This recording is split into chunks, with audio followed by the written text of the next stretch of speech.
जानकारी मोहम साईं हाँ बूटा आनो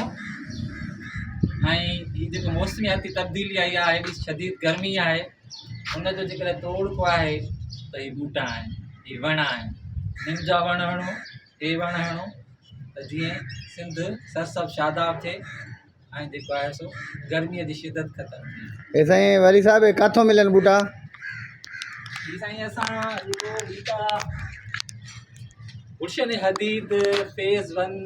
यूसी S21 UC4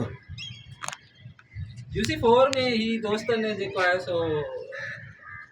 वीडियो रखी तो दोस्तन सां मुलाक़ात कईसीं ऐं असां चाहियूं था त मोहम्मद सालिह जो जेको आहे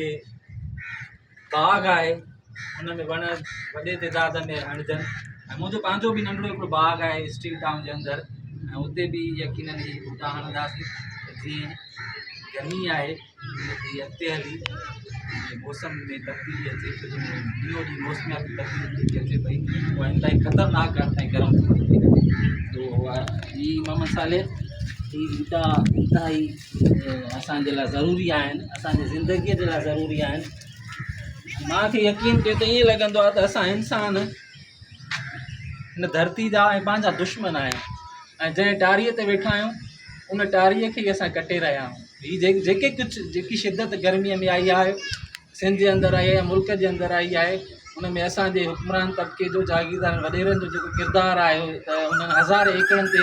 बीठल जेके ॿेला हुआ उहे कटे छॾिया वणकारी ख़तमु करे छॾी ॿेलनि जो जेको सत्यानाश करे छॾी जंहिंखां पोइ ही सिंध जे अंदरि इंतहाई शदीद गर्मी थी आहे। लेकिन इंडिविजुअल तौर ते असां पाण कोशिशि कयूं पिया हालांकि ही सॼो कमु सरकार जो आहे ऐं सरकार ई ॿेला हाणे वण हाणे त जीअं हीअ शदीद गर्मी जी जेकी आहे लहर इहा ख़तमु थी सघे। बहरहाल पाण बि इंडिविजुअली कोशिशि कयूं